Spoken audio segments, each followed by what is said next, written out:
शुभ संध्या मित्रों, मैं विपेश तिवारी आप सभी का सौर एकेडमी प्रयागराज में स्वागत और अभिनंदन करता हूं। आशा करता हूं कि आप सभी लोग स्वस्थ एवं तंदुरुस्त होंगे और बहुत अच्छे तरीके से अपने आगामी परीक्षा की तैयारी भी कर रहे होंगे। दोस्तों, आप लोगों से मैं समाजशास्त्र वैकल्पिक विषय पर चर्चा कर रहा हूं, जहां पर मैं आप लोगों को प्रथम प्रश्न पत्र पढ़ा रहा हूं। अभी हमने समाजशास्त्र पर कई क्लासेस ले चुका हूं, जहां पर हमने समाजशास्त्र प्रथम प्रश्न पत्र में यूनिट फर्स्ट पर आप लोगों से बहुत ढेर सारे क्लासेस लिया। यूनिट फोर्थ स्टार्ट हुआ है, जिसमें हम समाजशास्त्री चिंतक पर चर्चा कर रहे हैं। कार्ल मार्क्स आप लोगों का समाप्त हो चुका है, वेबर प्रगति पर है, जहां पर मैंने वेबर के जीवन परिचय पर आप लोगों को प्रकाश बिंदु डाल दिया है। और अब हम आप लोगों से आज वेबर की बहुत इंपॉर्टेंट टॉपिक सामाजिक क्रिया पर चर्चा करेंगे। ठीक है, तो आज आप लोगों का क्लासेस वेबर के सामाजिक क्रिया पर रहेगा। ठीक है, तो वेबर के अनुसार हम लोग टॉपिक का जो नाम देंगे, यूपीएससी ने सिलेबस में दिया है सामाजिक क्रिया वेबर, जहां पर मैंने आप लोगों से जीवन परिचय पर प्रकाश बिंदु डाल चुका हूं। जीवन परिचय पर आप लोगों से चर्चा हो चुकी है। आज जो चर्चा का बिंदु है वह है सामाजिक क्रिया, परंतु हम इसको सामाजिक क्रिया, परंतु हम इसे टॉपिक का नाम देंगे वेबर के अनुसार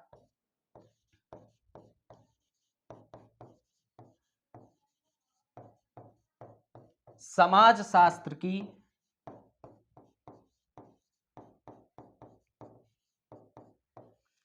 विषय वस्तु, हम इसको नाम देंगे। तो ये आप लोग बिल्कुल कंफ्यूजन में न रहना, जो सिलेबस में दिया है सामाजिक क्रिया उसी की चर्चा होगी, लेकिन हमारे अनुसार वेबर के अनुसार समाजशास्त्र की विषय वस्तु इस टॉपिक का नाम है। ओके दोस्तों, बहुत अच्छे तरीके से आप लोग पढ़ाई अपनी स्टार्ट करिए। समाजशास्त्र वैकल्पिक विषय में आपको 1% की समस्या नहीं होगी। मेरे पढ़ाने के तरीके बहुत ही सरल और बहुत ही अच्छे तरीके से आपके अंदर एक समझ डेवलप करने का हमारा प्रयास रहता है। चीजों को बहुत सरल किया गया है। हमने एनसीईआरटी, इग्नू और भी जो भी मटेरियल है उनका प्रयोग किया जाता है और आप लोगों को लेक्चर प्रोवाइड की जाती है। बस आप लोग चीजों को पढ़ें, नोट्स पढ़ें और उत्तर लेखन करें, उसके अलावा आपको कोई दूसरा कार्य नहीं है। आप लोगों को समाजशास्त्र वैकल्पिक विषय का नया बैच स्टार्ट हुआ है और उसकी फीस आप लोगों को पता है 15,000 रुपए, और जो भी एडमिशन लेना चाहता है वो जल्द से जल्द एडमिशन भी ले सकता है। बाकी हम आते हैं अपने टॉपिक पर और टॉपिक पर चर्चा करते हैं। और टॉपिक है वेबर के अनुसार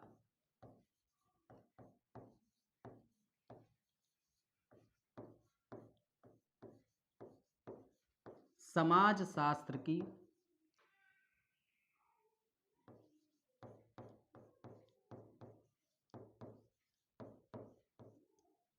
विषय वस्तु।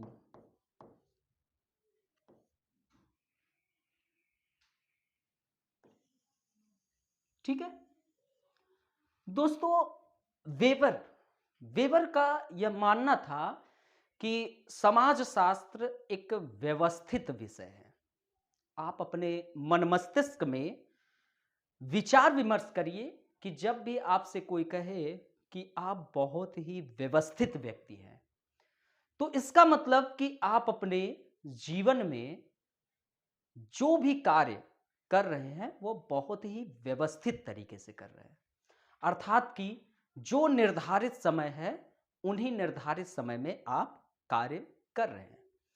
जैसे आप ब्रह्म मुहूर्त में जाग रहे हैं, उसके तत्पश्चात आप जागने के बाद दैनिक क्रियाओं को करने के बाद आपने योगा किया और उसके बाद अपने पठन पाठन कार्य में लग गए और फिर उसके बाद नियमित रूप से भोजन करना, फिर उसके बाद जो भी आपकी दैनिक जो भी प्रक्रियाएं हैं उनको सुनिश्चित करते हुए आप अपने समय से 11 बजे तक विश्राम करने लगे।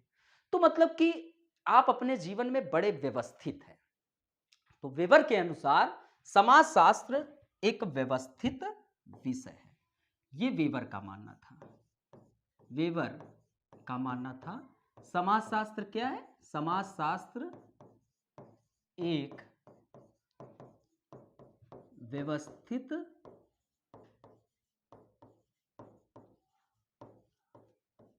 विषय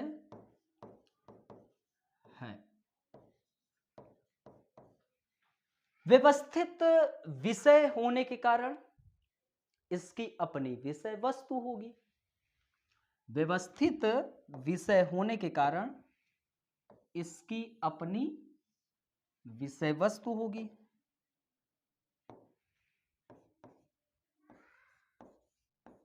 विषय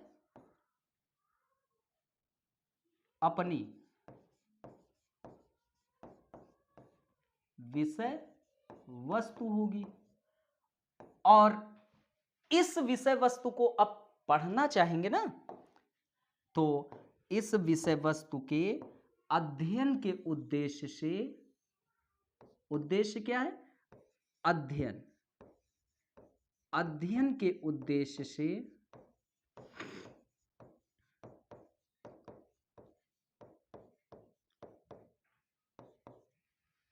इसकी अपनी पद्धति है।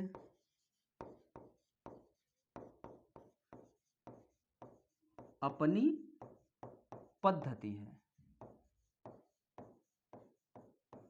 ठीक है। तो वेबर के अनुसार समाजशास्त्र की विषय वस्तु टॉपिक है और इसमें हम लोगों ने चर्चा किया कि वेबर जी कहते हैं कि समाजशास्त्र एक व्यवस्थित विषय है, जिसके कारण इसकी अपनी विषय वस्तु है और इस विषय वस्तु के अध्ययन के उद्देश्य से इसकी अपनी पद्धति है। फिर वेबर आगे कहते हैं कि वेबर के अनुसार समाजशास्त्र की विषय वस्तु, वेबर के अनुसार समाजशास्त्र की विषय वस्तु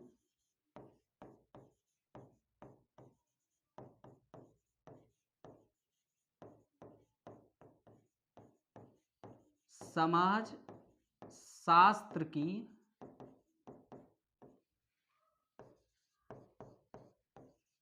विषय वस्तु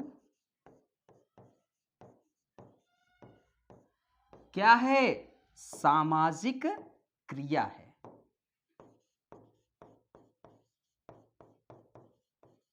सामाजिक क्रिया है। ठीक है।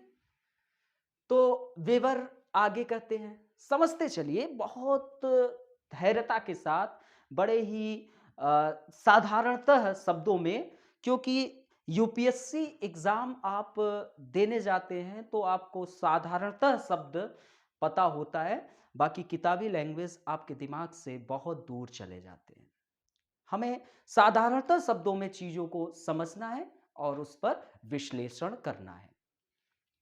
तो टॉपिक मैंने लिया वेबर के अनुसार समाजशास्त्र की विषय वस्तु, और जिसमें हम वेबर जी कहते हैं कि समाजशास्त्र एक व्यवस्थित विषय है और इस व्यवस्थित विषय क्यों है? क्योंकि इसकी अपनी विषय वस्तु है और इस विषय वस्तु के अध्ययन के उद्देश्य से इसकी अपनी पद्धति है। फिर वेबर जी आगे कहते हैं कि समाजशास्त्र की विषय वस्तु क्या है? सामाजिक क्रिया है। अब आपको पता होना चाहिए कि सामाजिक क्रिया क्या है। अब हम लोग एंट्री कर गए सिलेबस में, जो आपके यूपीएससी ने दिया है सिलेबस में। दोस्तों, हमने इस टॉपिक को इससे भी जोड़ दिया, इससे भी जोड़ दिया। अब आपसे यूपीएससी कोई भी प्रश्न पूछे, आप उस प्रश्न को लिखने की स्थिति में है। राइट, अब आगे चलते हैं। तो अब हम जानेंगे सामाजिक क्रिया। ठीक है, तो सामाजिक क्रिया को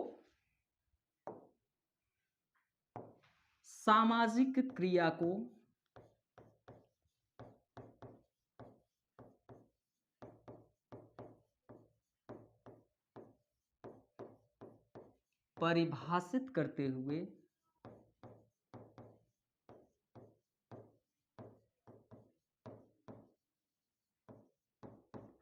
वेबर ने कहा।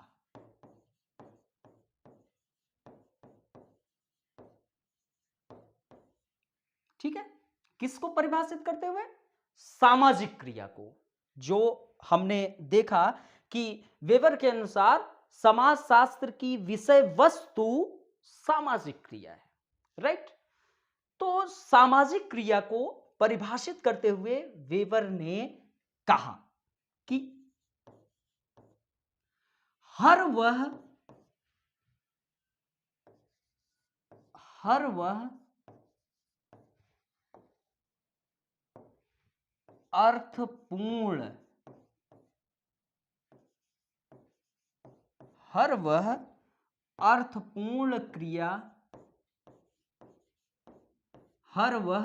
अर्थपूर्ण क्रिया जो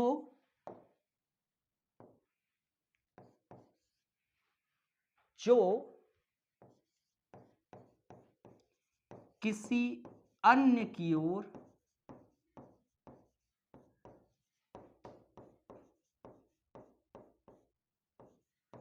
दिशा निर्देशित हो,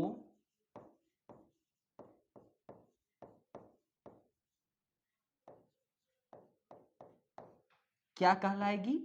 सामाजिक क्रिया कहलाएगी। क्या कहलाएगी?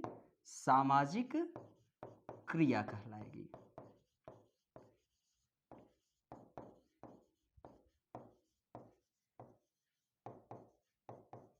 राइट,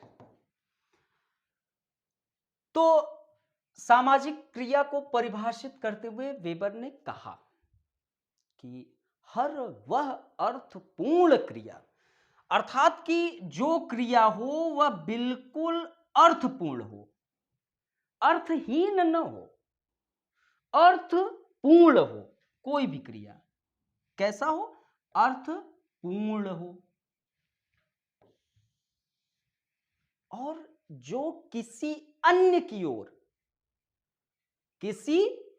ओर क्या कर रहा हो? दिशा निर्देशित हो, डायरेक्शन। यहां पर दिशा निर्देशित हो, तो वेबर के अनुसार वह क्या कहलाएगी? सामाजिक क्रिया कहलाएगी। तो वेबर के अनुसार समाज शास्त्र की विषय वस्तु क्या है? सामाजिक क्रिया है। और सामाजिक क्रिया को परिभाषित करते हुए वेबर ने कहा कि हर वह अर्थपूर्ण क्रिया जिसमें क्या होना चाहिए? अर्थ होना चाहिए, अर्थहीन नहीं, और जो किसी अन्य की ओर क्या कर रहा हो? दिशा निर्देशित हो, तो वह क्या कहलाएगी? सामाजिक क्रिया कहलाएगी। क्या कहलाएगी? सामाजिक क्रिया कहलाएगी। अतः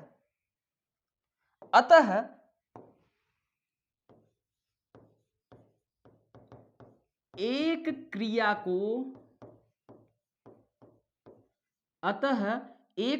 को सामाजिक क्रिया अतः एक क्रिया को सामाजिक क्रिया कहलाने के लिए अतः एक क्रिया को सामाजिक क्रिया कहलाने के लिए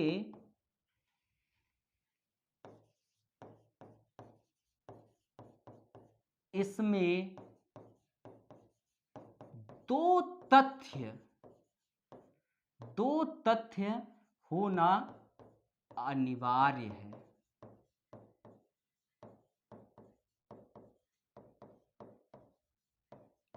ठीक है, दो तथ्य। अभी हम लोगों ने जाना सामाजिक क्रिया के संबंध में, वह अर्थपूर्ण हो और किसी दूसरे या किसी अन्य की ओर दिशा निर्देशित हो तो सामाजिक क्रिया कहलाएगी। तो इससे यह स्पष्ट हुआ कि अतः एक क्रिया को हम उसको सामाजिक क्रिया कहलाने के लिए इसमें दो तथ्य अनिवार्य है, जिसमें पहला आपका क्या हो, यह अर्थपूर्ण हो, अर्थहीन नहीं, अर्थपूर्ण हो, और इसमें एक से ज्यादा व्यक्तियों की उपस्थिति हो, व्यक्तियों की उपस्थिति हो।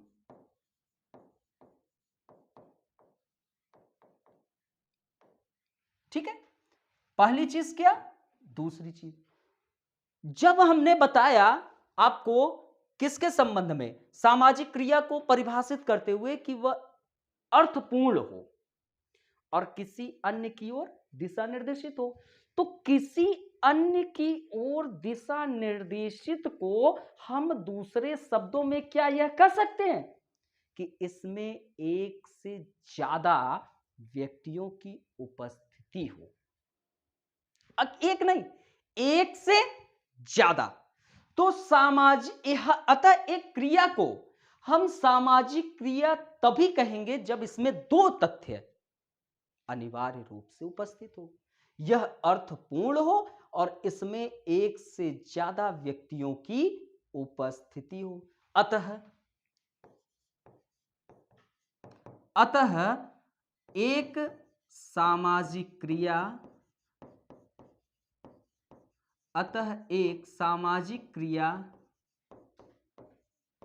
कहलाने के लिए, अतः एक सामाजिक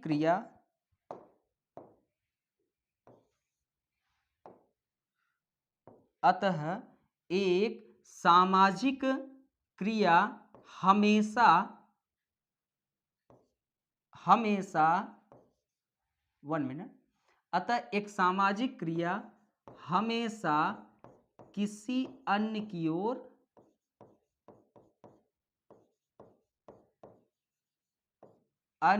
ओर दिशा निर्देशित होगी।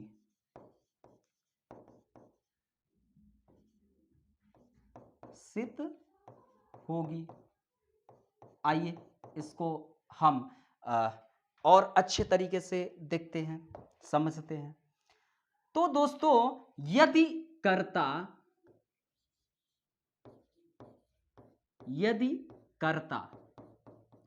ठीक है, सब्जेक्ट, तो यदि कर्ता एक दूसरे के समक्ष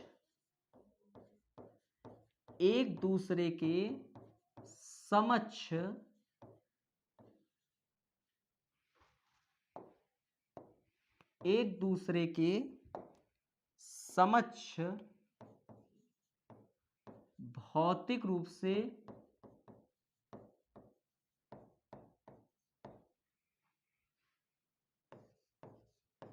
उपस्थित न भी हो। ठीक है, हम लोग एग्जाम्पल समझ रहे हैं, समझिए सभी लोग। यदि कर्ता एक दूसरे के समक्ष भौतिक रूप से उपस्थित न भी हो, तो अब कर्ता एक दूसरे के समक्ष क्या, भौतिक रूप से उपस्थित न भी हो, वे एक दूसरे के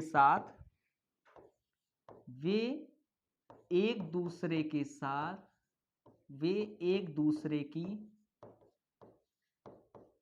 चेतना में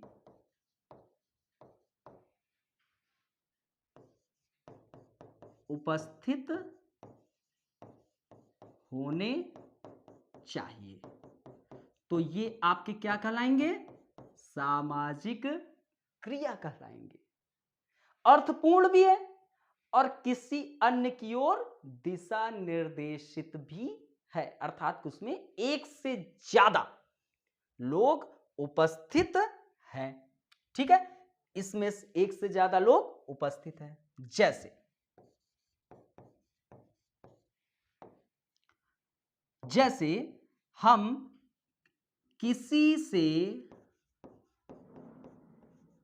वार्तालाप अथवा किसी के साथ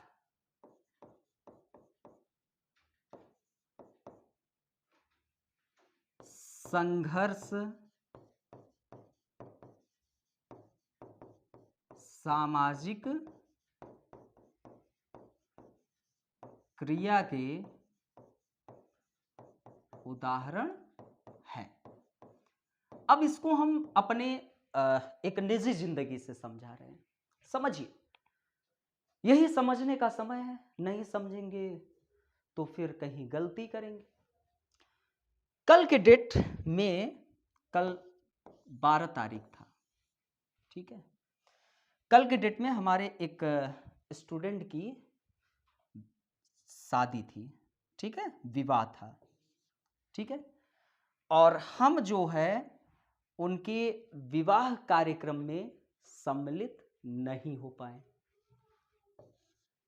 स्टूडेंट का विवाह था और हम जो है उनके विवाह में उपस्थित नहीं हो पाए।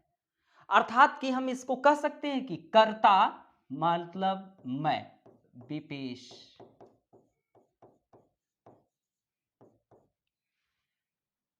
एक दूसरे के समक्ष भौतिक रूप से उपस्थित नहीं हुआ। अर्थात कि हम उनके वैवाहिक कार्यक्रम में उपस्थित नहीं हो पाए, लेकिन एक दूसरे की चेतना में उपस्थित हो गए। अर्थात कि उन्होंने पूछा कि क्या सर आप आ रहे हैं? हमने बोला कि कुछ समस्याओं के कारण नहीं आ पा रहे हैं, लेकिन आप हमको समय समय पर अवगत कराते रहिएगा, थोड़ा अपने तस्वीर को भेजते रहिएगा, हम भी देख लें, और वीडियो कॉल से भी संभव हो सकता है। तो मतलब कि भौतिक रूप से उपस्थित नहीं हो पाए, लेकिन चेतना के रूप से हम उपस्थित थे। तो हम कह सकते हैं किसी से वार्तालाप अथवा किसी के साथ संघर्ष क्या कहलाएगी? सामाजिक क्रिया के उदाहरण कहलाएगी। यहां तक किसी को कोई प्रॉब्लम? बड़े ही सिंपल तरीके से अपना अपना अंदाज होता है पढ़ाने का, तो यही मेरा अंदाज है। बड़े ही साधारणतः शब्दों में समझते हुए चलना है, राइट? चल आगे चलते हैं। तो दोस्तों, अब हम लोग ये जान गए। अगर दोस्तों ये हो जाए कि दूसरा एग्जाम्पल अगर लिया जाए, अब दूसरे एग्जाम्पल में जैसे मान लो कि मैं अकेले बैठकर भोजन कर रहा हूं, ठीक है। आप लोग अब कमेंट करिएगा, ये मैं हूं, विपेश, ठीक है, मेरा नाम विपेश है। तो ये मैं हूं। अब मैं यहां पर बैठकर अकेले भोजन कर रहा हूं, अकेले भोजन, ठीक है, अकेले भोजन कर रहा हूं।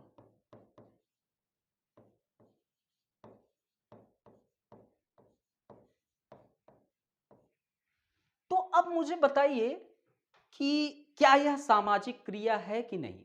सभी लोग कमेंट करना, सभी लोग, हर एक व्यक्ति का कमेंट आना चाहिए। मैं 1 मिनट तक वेट भी करूंगा, इंतजार कर रहा हूं। सभी का कमेंट आना चाहिए कि मैं विपेश तिवारी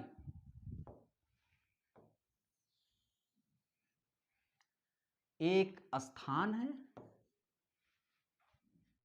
या मेरा घर है, और मैं जो है अकेले बैठकर क्या कर रहा हूं? अकेले बैठा हूं और भोजन कर रहा हूं।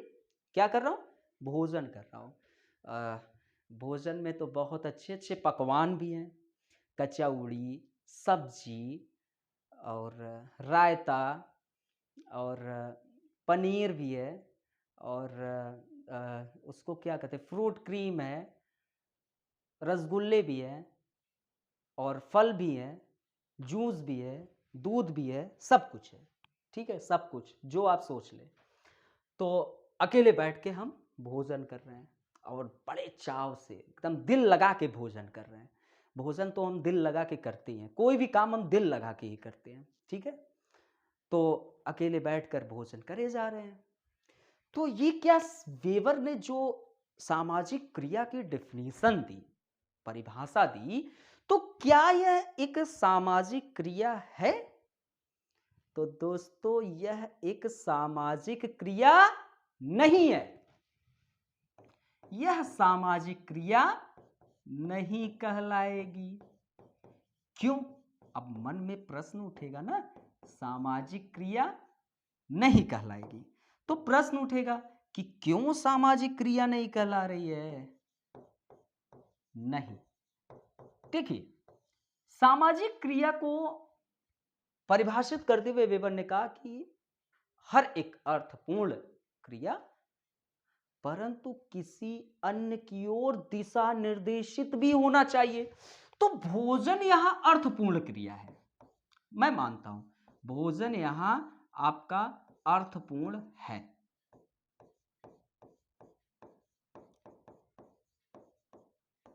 एक चीज तो उपस्थित है, परंतु किसी अन्य की उपस्थिति न होने के कारण, अर्थात कि यहां किसी अन्य की उपस्थिति नहीं है। किसी अन्य की उपस्थिति न होने के कारण, उपस्थिति न होने के कारण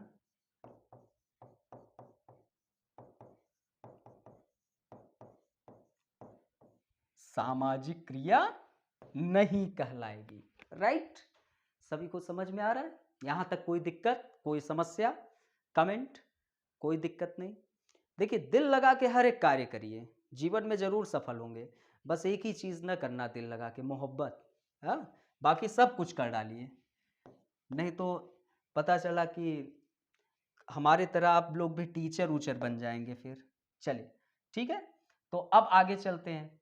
अब किसी सामाजिक क्रिया में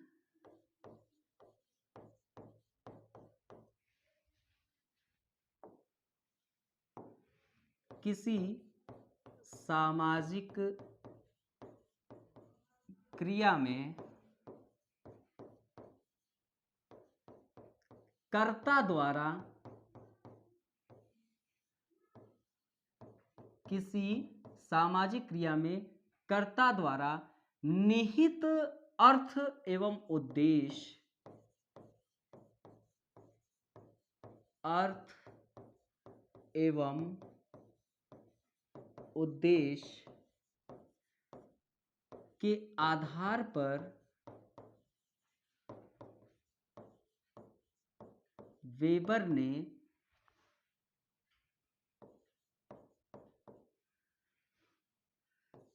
सामाजिक क्रिया को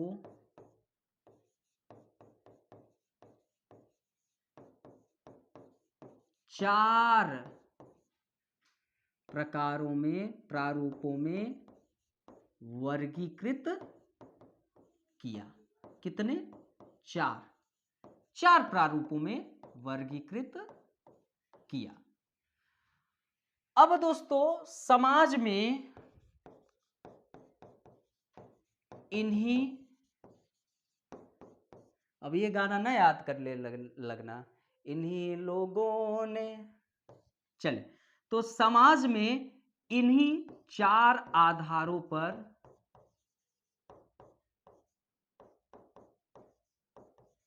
कई सामाजिक क्रिया उपस्थित होती है। कई सामाजिक क्रिया उपस्थित होती है, ठीक है।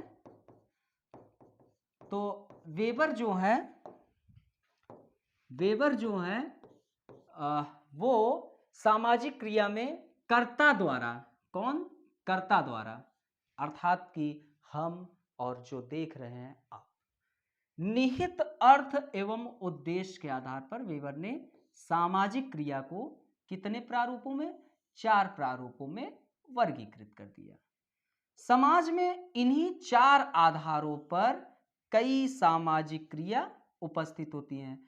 इन्हीं जो जितने ये 4 आधार हैं, इन्हीं 4 आधार पर कई सामाजिक क्रियाएं क्या होती हैं, उपस्थित होती हैं। एक समाजशास्त्री की जिम्मेदारी होती है, भैया आपकी भी तो कुछ कुछ जिम्मेदारी है। एक समाजशास्त्री की जिम्मेदारी होती है, कुछ रिस्पॉन्सिबिलिटी हैं आपके, निभाइए। अकेले प्यार ही मोहब्बत करेंगे, कुछ त्याग भी रखिए। तो एक समाजशास्त्री की जिम्मेदारी होती है, क्या जिम्मेदारी उसकी होती है, कि जिम्मेदारी होती है कि इन्हीं सामाजिक क्रियाओं का अध्ययन कर, इन्हीं सामाजिक क्रियाओं का अध्ययन कर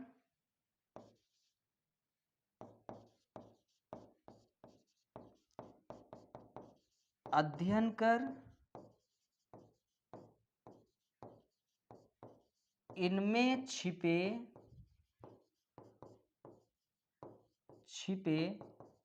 अर्थ एवं उद्देश्य को समझाना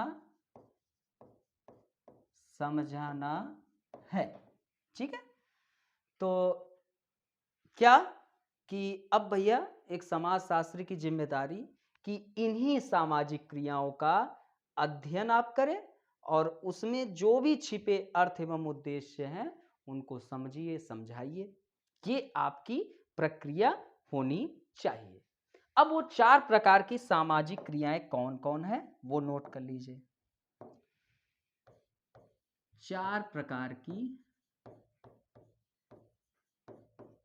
सामाजिक क्रिया।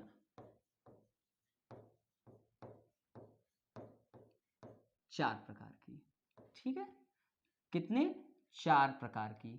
ठीक है, तो पहला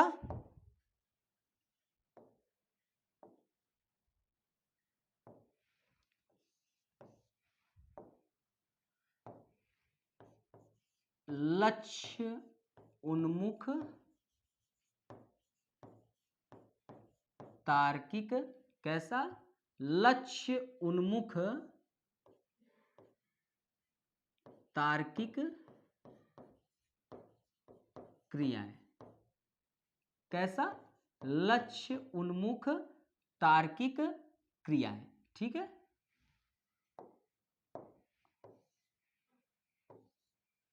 कैसा, लक्ष्य उन्मुख। ठीक है, तो इसको इंग्लिश में क्या कहेंगे, गोल लक्ष्य उन्मुख, अर्थात कि गोल रेशनल एक्शन। ठीक है, और फिर मूल्य उन्मुख, मूल्य उन्मुख तार्किक क्रियाएं। कैसा, मूल्य उन्मुख तार्किक क्रियाएं, वैल्यू रेशनल एक्शन। चौथा, पारंपरिक क्रियाएं, पारंपरिक क्रियाएं।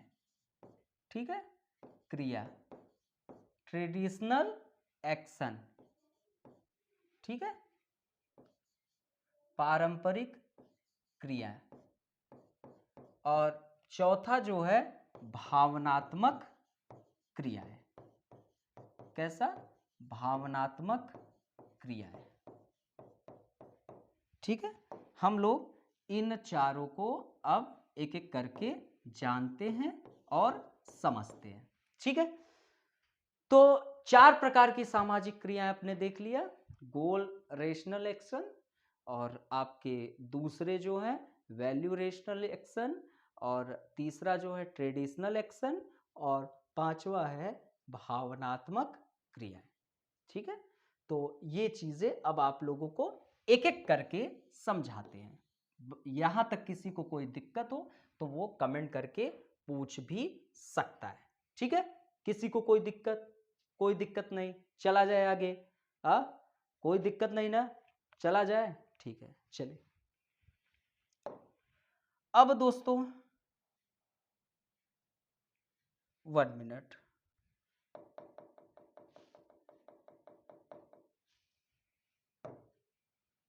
आगे, ठीक है। वेबर के अनुसार अब हम लोग क्या समझेंगे? लक्ष्य उन्मुख तार्किक क्रियाएं।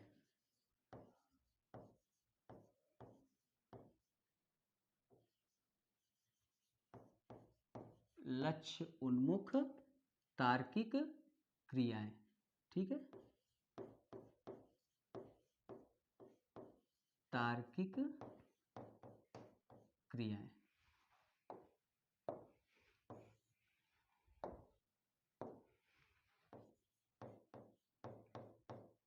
लक्ष्य उन्मुख तार्किक क्रियाएं। तो आइए, वेबर के अनुसार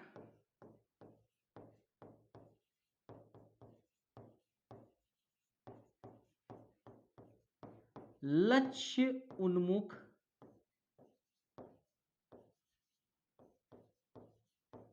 तार्किक क्रियाएं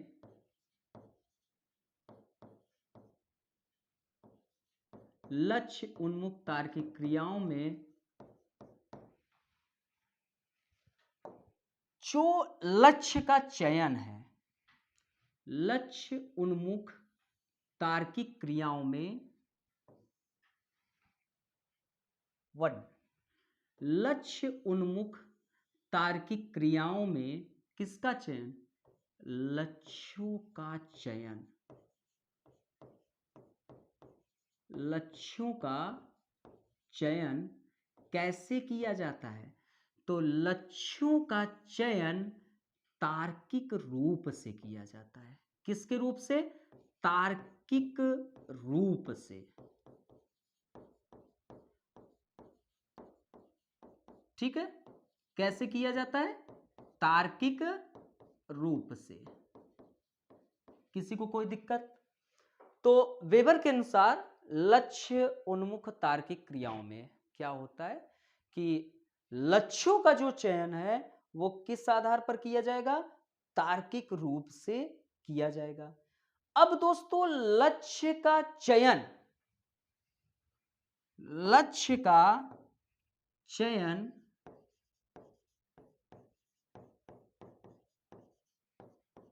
लक्ष्य का चयन एक लक्ष्य के सभी पक्षों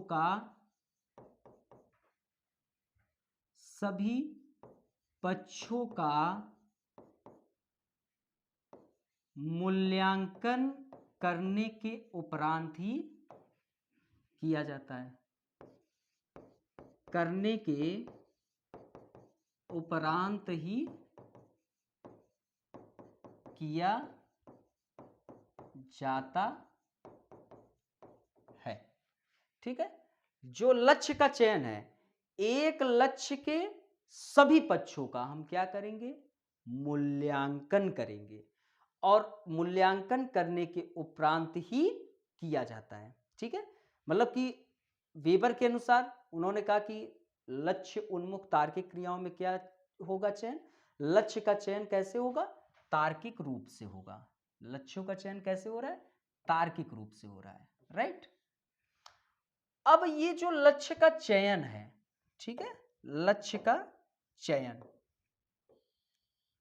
अब उस लक्ष्य के सभी पक्षों का हम क्या करेंगे? मूल्यांकन करने के उपरांत ही इस लक्ष्य का चयन हम करेंगे, राइट। साथ ही उन लक्ष्यों को प्राप्त करने के साथ ही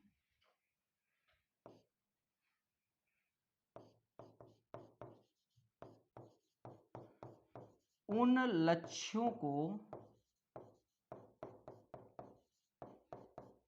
प्राप्त करने के लिए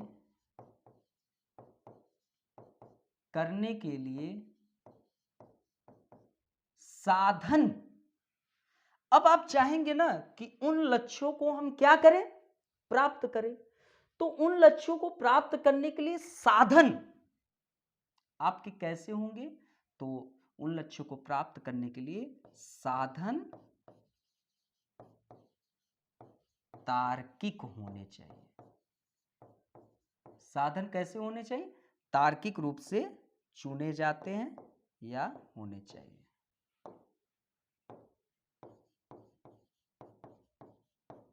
ठीक है, यहां तक किसी को कोई दिक्कत हो तो पूछ ले।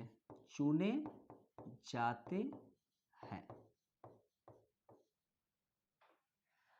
अर्थात सबसे उचित उपलब्ध साधन का हम क्या करते हैं?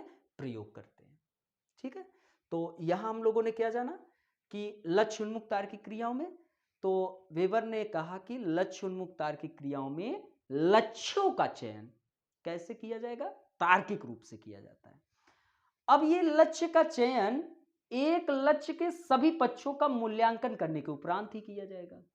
मूल्यांकन होगा, और दोस्तों मूल्यांकन तो होगा, साथ ही उन लक्ष्यों को प्राप्त करने के लिए साधन आपके कैसे होने चाहिए? तार्किक रूप से चुने जाते हैं और सबसे उचित उपलब्ध साधन का उपयोग किया जाता है। सबसे उचित उपलब्ध साधनों का हम लोग क्या करते हैं? प्रयोग करते हैं। अगर एग्जाम्पल देखें,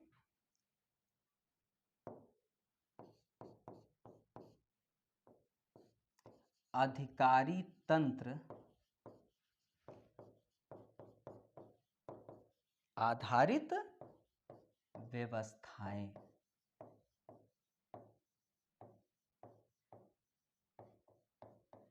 ठीक है, तो अधिकारी तंत्र आधारित व्यवस्थाएं, इसमें जो भी लक्ष्यों का चयन होगा तार्किक रूप से होगा, बहुत मूल्यांकन किया गया तब जाकर, और इसमें जो भी साधन होंगे वो तर्कपूर्ण होंगे, अतार्किक साधन का प्रयोग बिल्कुल भी नहीं होगा। तो हम इसको एग्जाम्पल में लक्ष्य उन्मुख तार्किक क्रिया में इसको रख देंगे। ठीक है, यहां तक किसी को कोई समस्या हो तो कमेंट करें। लक्ष्य उन्मुख तार्किक क्रियाओं में, राइट। अब आते हैं दूसरे, मूल्य उन्मुख। ठीक है,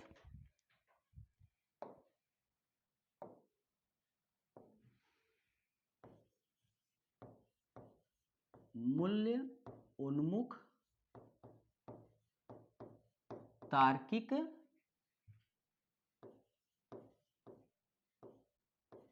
क्रियाएं। कैसा? मूल्य उन्मुख तार्किक क्रियाएं।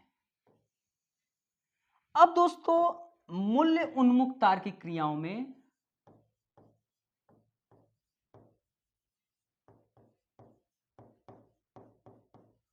तार्किक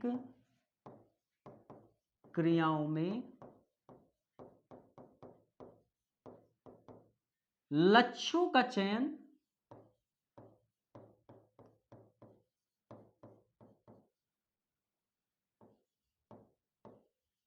तार्किक आधार पर नहीं किए जाते हैं।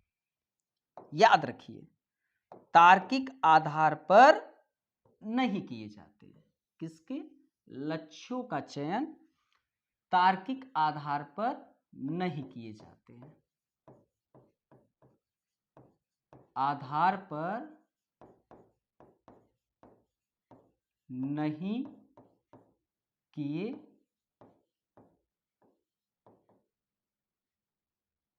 जाते हैं। अब यहां पर लक्ष्यों का चयन कैसे होगा? तो लक्ष्यों का चयन मूल्यों पर आधारित, मूल्यों पर आधारित होता है। होता है। ठीक है दोस्तों, अभी तक हम लोगों ने देखा था लक्ष्य उन्मुख तार्किक क्रिया में। तो लक्ष्य उन्मुख तार्किक क्रियाओं में लक्ष्यों का चयन तार्किक होता था, साथ ही साधन भी तार्किक था। लेकिन मूल्य उन्मुख तार्किक क्रियाओं में लक्ष्यों का चयन तार्किक आधार पर नहीं किया जाता है, मूल्यों पर आधारित होता है। परंतु परंतु परंतु इंपॉर्टेंट चीज यहां पर यह है कि परंतु मूल्यों पर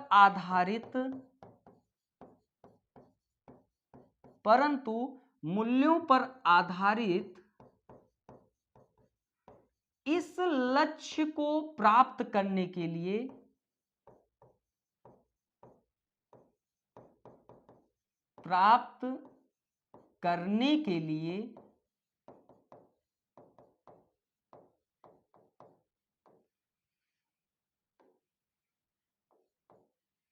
साधन कैसे होने चाहिए? ये साधन दोस्तों तार्किक होने चाहिए। साधन जो है तार्किक रूप से चुने जाते हैं, अर्थात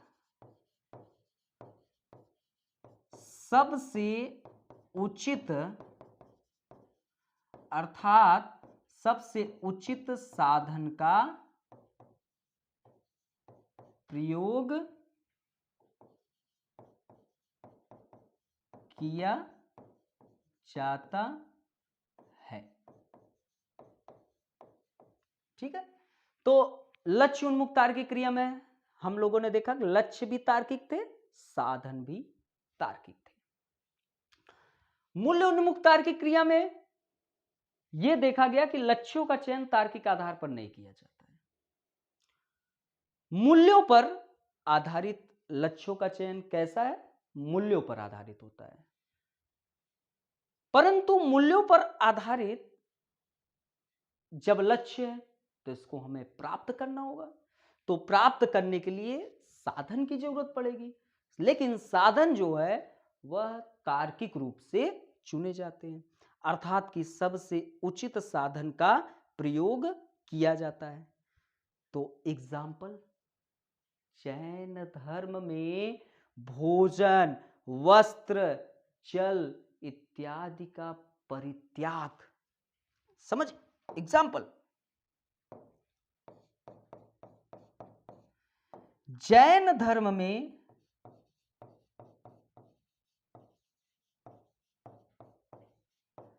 भोजन,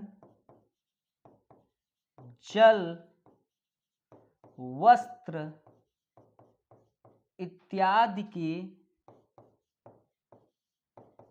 परित्याग के माध्यम से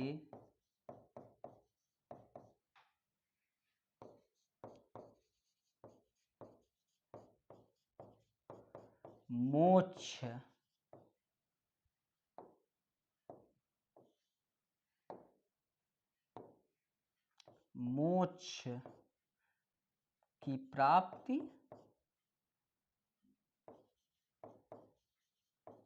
ठीक, तो ये मूल्य उन्मुख तार्किक क्रिया हो गई। यहां तक किसी को कोई प्रॉब्लम? तो ये जान लिया, मूल्य उन्मुख तार्किक क्रियाओं में लक्ष्यों का चयन तार्किक आधार पर नहीं किया जाता और लक्ष्यों का चयन मूल्यों पर आधारित होता है। परंतु मूल्यों पर आधारित इस लक्ष्य को प्राप्त करने के लिए साधन जो है वह आपके साधन तार्किक रूप से चुने जाते हैं, अर्थात कि सबसे उचित साधन का प्रयोग होता है। जैसे एग्जाम्पल, आपके जैन धर्म में भोजन, जल, वस्त्र, इन सब का क्या कर दिया गया? परित्याग कर दिया गया, और इसके माध्यम से हम मोक्ष की प्राप्ति की ओर आगे बढ़ रहे हैं। अब आते हैं पारंपरिक क्रियाएं।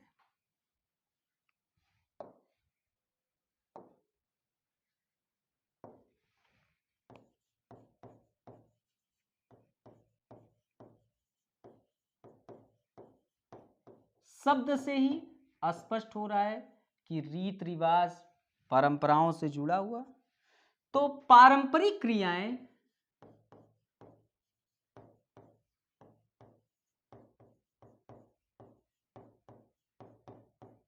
वह क्रियाएं हैं, पारंपरिक क्रियाएं वह क्रियाएं हैं जो अतीत के साथ निरंतरता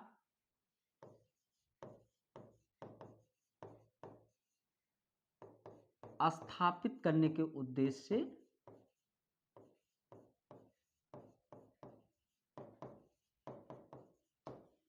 उद्देश्य से होती है ना। आप सभी लोग देखते हैं अतीत के काफी कुछ विचार या उसके त्योहार, उसको हम आज भी अपने निरंतरता में बनाए रखे हैं। तो ये जो पारंपरिक क्रियाएं हैं, यह वह क्रियाएं हैं जो अतीत के साथ, जो हमारा अतीत है उसके साथ निरंतरता स्थापित करने के उद्देश्य से होती है। यहां पर कर्ता यह मानते हैं कि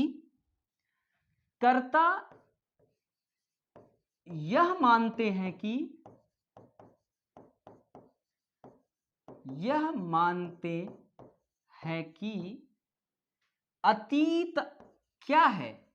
यहां पर कर्ता यह मानते हैं कि अतीत चिरस्थायी है। अतीत चिरस्थायी है, अर्थात कि देर तक रहने वाला, टिकाऊ। यहां पर ये सब्जेक्ट मान लो कि आप हो या मैं विपेश तिवारी हूं। हम यह मान रहे हैं कि अतीत चिरस्थायी है, अर्थात कि देर तक रहने वाला, टिकाऊ। अतीत टिकाऊ है। जैसे कभी कभी यह मानते हैं कि कहते हैं कि बुजुर्गों ने बहुत अच्छी अच्छी बातें कही, ब्रह्म मुहूर्त में जागना, सुबह सुबह थोड़ा बहुत टहलना, भोजन करते समय वार्ता नहीं करना। आज तो पार्टी में चले जाओ, भोजन हो रहा है और बात हो रही है। अब तो एक ही वो चिकन बिरयानी लेग पीस वाला बनाता है और बोलता है ये चिकन, आज इतना तेजी से खाता है। तो कहाँ वो पुरानी परंपराएं, अतीत की जो बातें थी वो लोग भूल गए। तो मतलब कि आज भोजन करते वक्त सब बोल भी रहे हैं, खा पी भी रहे हैं, पार्टी में जाते हैं वहां पर। तो मतलब मेरा कहने का मतलब है कि जो बुजुर्गों ने हमसे जो बातें कही, जो आज भी जो लोग अनुकरण करते हैं, वह अपने जीवन में प्रसन्न भी रहते हैं और उनको किसी भी परिस्थिति में वह उस जो परिस्थिति आपके लिए असामान्य है, उस परिस्थिति में भी आपको निकलने के वो रास्ते बता गए हैं। ठीक। तो पारंपरिक क्रियाएं वह क्रियाएं हैं जो अतीत के साथ निरंतरता स्थापित करने के उद्देश्य से होती है। कर्ता यह मानते हैं कि अतीत क्या है, चिरस्थायी है, अतः यह निरंतर विद्यमान रहना चाहिए। इसमें एक वाक्य याद आ रहा है, तो आपको बता क्या रहता था कि मैं कुछ ज़्यादा नहीं, 5-6-7 साल पहले मैं बैठता था तो पैर हिलाता, उधर से पापा देखते, पिताजी हमारे देखते, तो एक ही लिए रहते 8-8 साल, एक पैर पे मार देते, कहते कि पैर हिलाना बैठते वक्त दोष होता है। मैंने कहा कि ये कौन आपसे बताया कि पैर हिलाना दोष होता है। उन्होंने कहा कि मेरे बाबा ने बताया, उनके बाबा ने बताया। तो अच्छा, फिर उसके बाद मैं बैठा रहता, उधर से हमारी माता जी तो आधा झांसी की रानी लक्ष्मीबाई हैं। वो तो हमको हमेशा अंग्रेज समझती और तलवार एकदम, तो मतलब कि वो जो है और बेलना चौकों से मार देती थी। तो मतलब मेरा यहाँ सिर्फ ये कहने का मतलब है कि अतीत जो है वह चिरस्थायी है। अब क्या हुआ कि हमारे पापा के बाबा ने उस चीज को बताया कि पैर हिलाना दोष है, तो अब पिताजी ने अनुकरण किया तो अपने बच्चे को बोला पैर हिलाना दोष है, मैं भी आगे जब होगा तो आ, तो क्या है, तो अब मैं भी कहूंगा, तो मैं चाह रहा हूं ना कि यह निरंतर विद्यमान रहना चाहिए। अच्छा, करता मैं हूं और यह मानता हूं कि अतीत चिरस्थायी है, देर तक रहने वाली चीज है, टिकाऊ है, अतः यह निरंतर विद्यमान रहना चाहिए। यही कारण है, यही कारण है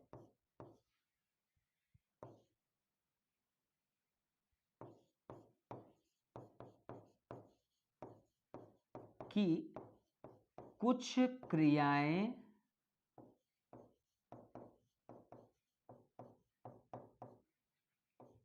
पीढ़ी दर पीढ़ी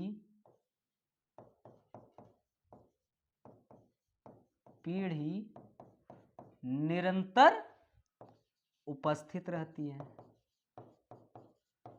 उपस्थित रहती है ना। तो अभी वो जो आपको बताया कि हमारे पिताजी उनको डांटे, पैर हिलाना दोष है। अब पिताजी, अब हम पता नहीं आगे हम उसको विद्यमान रख पाने में सफल होंगे, इस चीज़ को जानने के लिए अगले एपिसोड का इंतज़ार करिएगा, तो आपको उस चीज़ की भी जानकारी मिल जाएगी। लेकिन यहाँ पर बस मेरा बताने का उद्देश्य था कि कुछ कुछ क्रियाएं जो हैं वह पीढ़ी दर पीढ़ी निरंतर उपस्थित रहती है। अब जैसे आपको मैं एग्जाम्पल के तौर पे बता दूं तो समाज में कई पर्व होते हैं, समाज में पर्व त्योहार, ठीक है, समाज में पर्व त्योहार का मनाया जाना। अब जैसे हमारे यहाँ हमारे बाबा के बाबा ने श्री कृष्ण जन्माष्टमी और रामनवमी बड़े धूमधाम तरीके से हमारे घर में मनाया जाता है और भोजन वोजन खिलाया जाता है, पूरा सिंघाड़े के प्रसाद उसाद बनते हैं और बांटा जाता है। उसमें किसी को निमंत्रण नहीं दिया जाता है, जिसको आना हो वह चाहे 1000 आए, चाहे 500 आए, चाहे 400 आए, चाहे 5 10 लोग आए, उनकी मर्जी, तो कोई भी आए। तो ये परंपरा हमारे बाबा से चली आ रही थी, तो हमारे बाबा जी अब नहीं रहे, तो अब पिताजी उस परंपरा को आगे लेके चल रहे हैं, आगे चल के मैं भी लेके चलूंगा। तो क्या है कि कर्ता ये मानता है कि अतीत चिरस्थायी है, वो देर तक रहने वाली चीज है, टिकाऊ है, अतः यह निरंतर विद्यमान रहना चाहिए। यही कारण है कि कुछ क्रियाएं पीढ़ी दर पीढ़ी निरंतर उपस्थित रहती है, जैसे समाज में पर्व त्योहार। ये बताओ इसमें याद करने की क्या चीज है, रटने की कोई चीज है? बस सिंपल तरीके से चीजों को जानते रहिए, लिख दीजिए, यही सिंपल, एकदम सिंपल आप लोगों को चीजें बताते हैं, इतना साधारण तरीके से आपको बताते हैं कि कोई आप 1 मिनट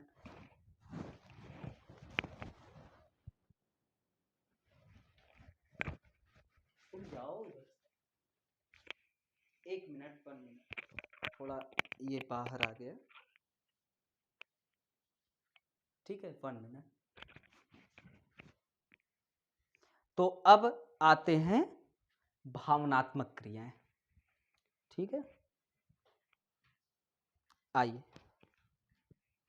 जानते हैं भावनात्मक क्रियाएं।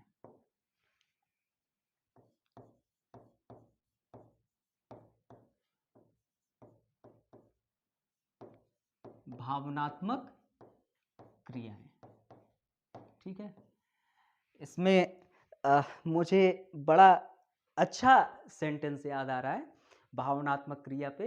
तो क्या था कि इलेक्शन था हमारे यूएन क्रिश्चियन कॉलेज में, मैं चुनाव लड़ा था, तो उसमें हम क्या होता था कि उसमें एक दक्षता भाषण होती है, इलेक्शन जब होते हैं तो भाषण होती है, ताकि आप अपने जो आप कर सकते हैं उन चीज़ों को, उन समस्याओं को लेकर आप स्टूडेंट से अवगत कराएं और क्या क्या समस्याएं हैं जिसको मैं पूरा करूं। तो ये होता है। तो मेरा पहला सेंटेंस वहाँ पे था तेरा मेरा जन्मों का नाता कोई, यूं ही दिल लुभाता कोई। तो मतलब वहां पर एक भावनात्मक रूप से क्या हो सके, हम उनसे जुड़ सके और वो हमें वोट दे दे। राजनेता क्या करते हैं, इमोशनल। जैसे मोदी जी को आप देखेंगे, वो बहुत भावुक व्यक्ति हैं, बहुत हमारे वो अपने देश की जनता से बहुत प्यार करते हैं और उनको पता है, उनको बहुत भली भांत से पता है कि मुझे जनता के बीच में क्या बोलना है ना। तो बड़े बड़े भावुक व्यक्ति हैं। तो आइए भावनात्मक क्रियाओं को जानते हैं। तो वह क्रियाएं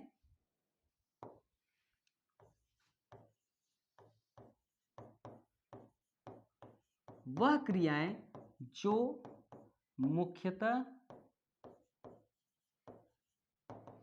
किसको, भावनाओं को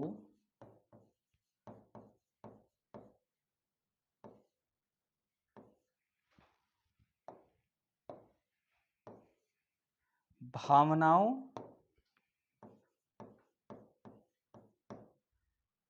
की अभिव्यक्ति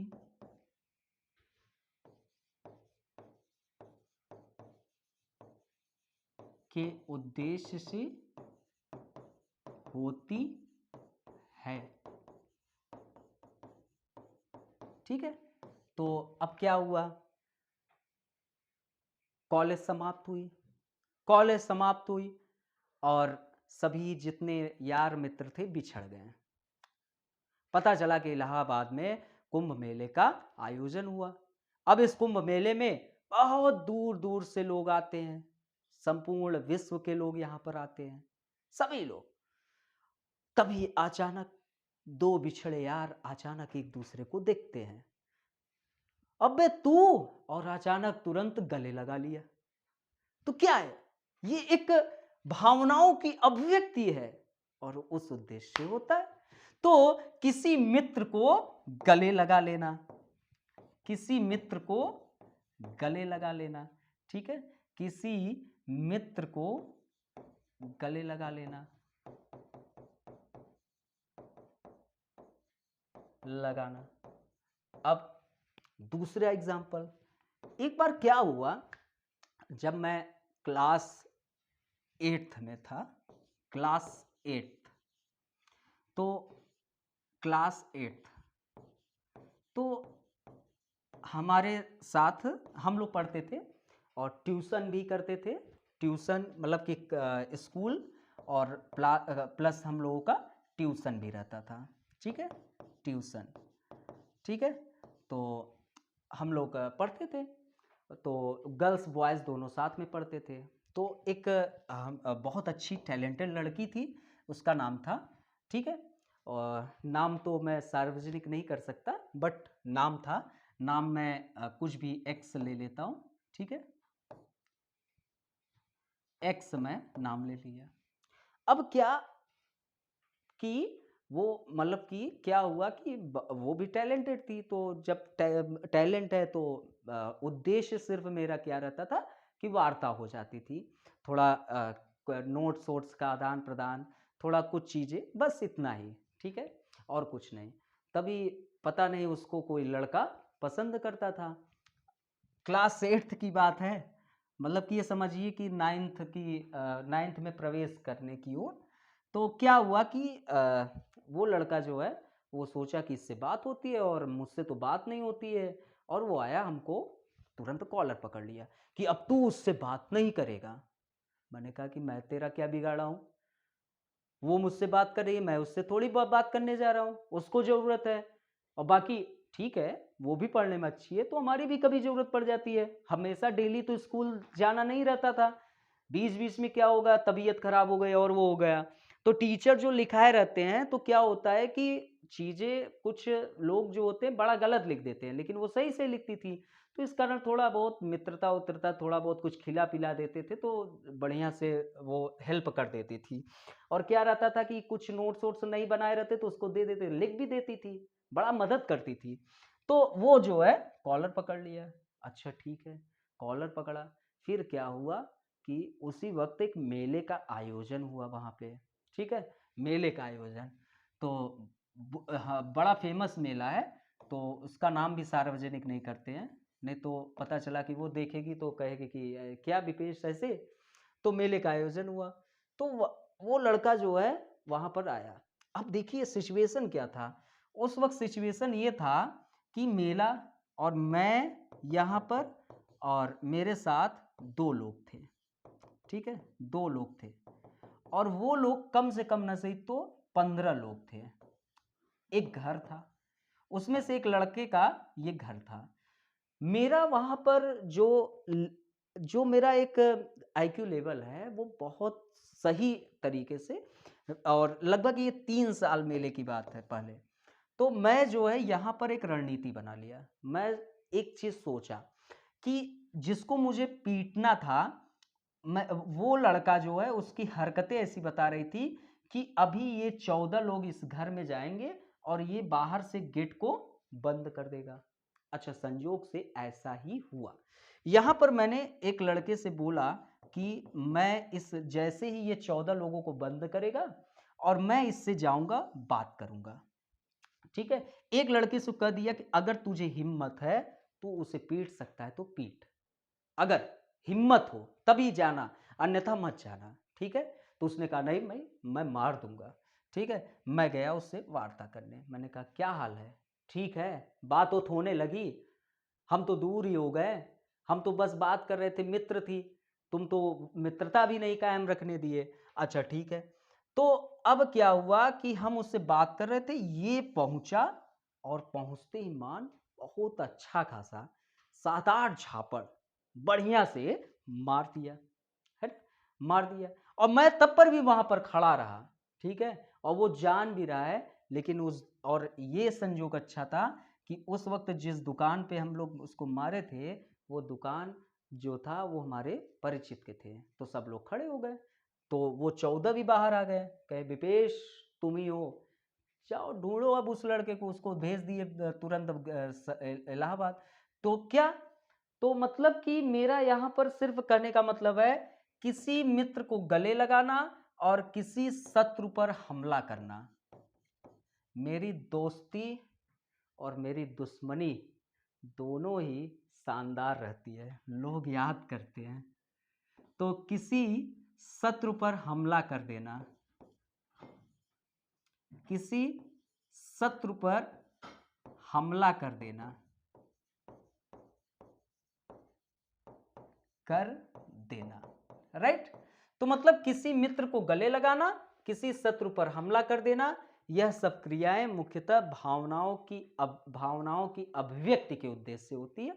वहां पर मुझे लगा कि मेरा ईगो डाउन हो गया, क्योंकि उसने मेरे कॉलर पकड़ लिया था।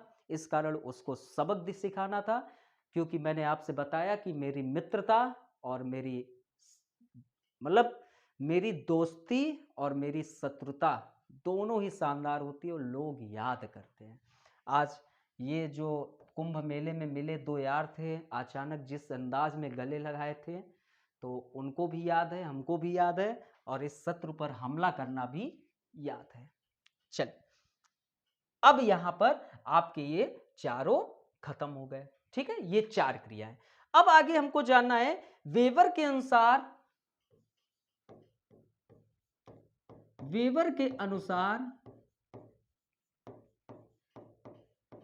यह सभी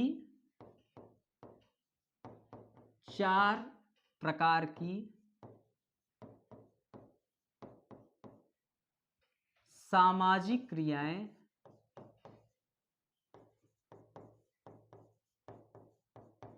पूर्णतः विशुद्ध, अर्थात कि प्योर, विशुद्ध प्योर प्रकार की है, ठीक है। 10 मिनट और लगेगा, प्रकार की है। वास्तविक जीवन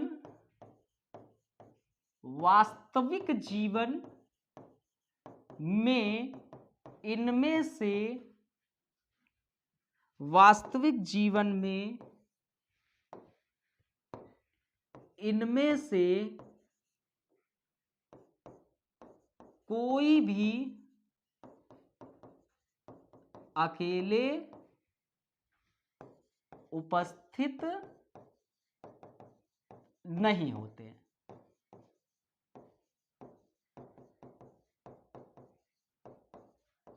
भाई, आपके जीवन में आपका लक्ष्य है, जिसमें आप लक्ष्य भी तार्किक सोचे हैं, साधन भी तार्किक सोचे हैं, मूल्य उन्मुख भी है, जहां पर आप लोग उन चीजों को भी ध्यान में रखते हैं, कुछ त्याग तपस्याएं भी करते हैं, और पारंपरिक क्रियाएं भी आपके साथ चल रही हैं, भावनात्मक भी, लड़ाई झगड़ा प्रेम मोहब्बत इश्क बेवफाई सब चलती रहती है, निभाते रहते हैं लोग।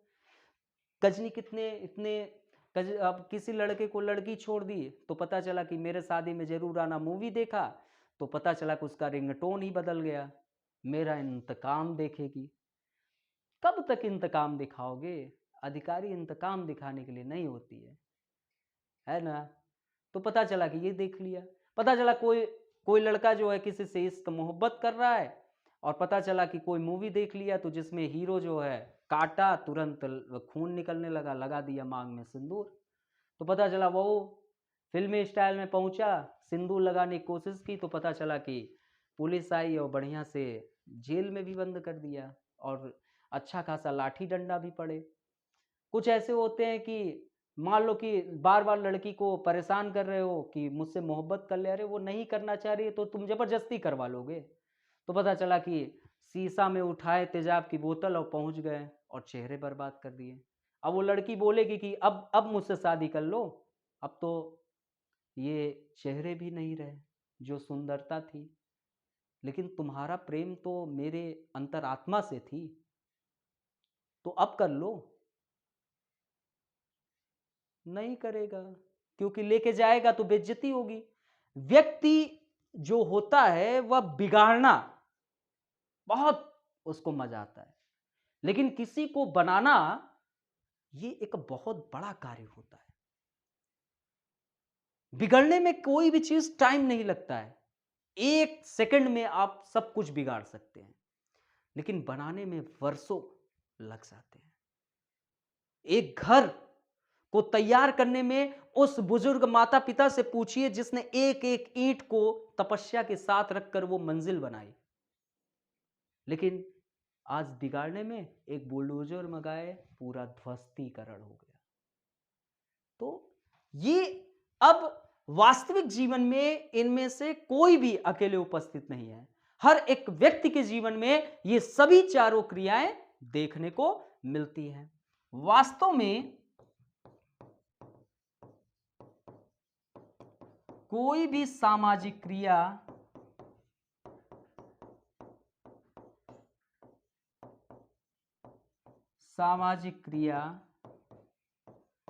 इनमें से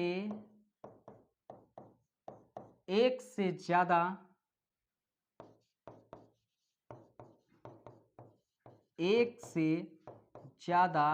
सामाजिक क्रियाओं का समीकरण होती है, क्रियाओं का समीकरण होती है।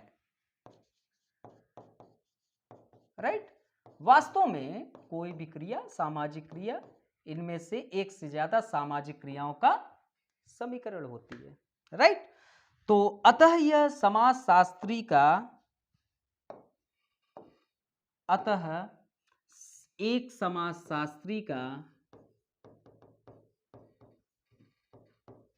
एक समाजशास्त्री का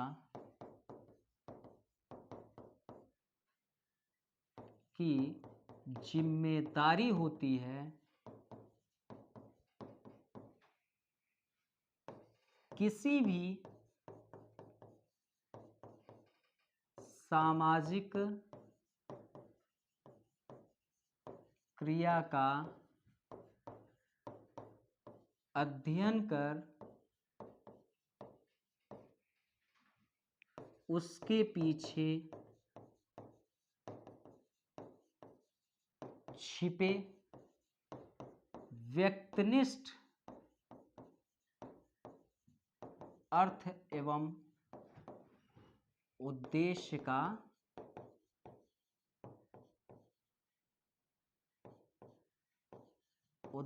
का पता लगाना, राइट। ये एक अब समाजशास्त्री का रिस्पॉन्सिबिलिटी है कि किसी भी सामाजिक क्रिया का अध्ययन आप करिए और उसके पीछे जो छिपे व्यक्तिनिष्ठ व्यक्तिपरक अर्थ एवं उद्देश्य हैं उसका पता लगाएं। ये अब वेबर का जो सामाजिक क्रिया है वो टॉपिक समाप्त हो जाता है। देखिए दोस्तों, जो भी पढ़ाते वक्त जो भी उदाहरण का प्रयोग आप लोगों से किया जाता है उसका कभी भी उद्देश्य ये नहीं है कि आपको किसी भी प्रकार के भावुक ठेस पहुंचाना। मेरा कतई उद्देश्य नहीं है कि आपके किसी भी धार्मिक जो अनुष्ठान है उसका किसी भी प्रकार से क्षति पहुंचाना, किसी भी प्रकार का। ये एक रंगमंच है हमारा जिसमें स्क्रिप्ट पहले से लिख दी गई है, सिर्फ हम आपके बीच में आकर अभिनय करते हैं। इस प्रकार इस धारावाहिक के जो भी क्रियाकलाप हैं वह अकाल्पनिक है। इससे आपके निजी जिंदगी से किसी भी प्रकार का उद्देश्य नहीं है, ठीक है। तो अब हम फिर से मिलते हैं अपने नेक्स्ट लेक्चर में। आप लोग इस टॉपिक को अच्छे से समझ भी गए होंगे। ओके, मिलते हैं, बाय बाय, टेक केयर।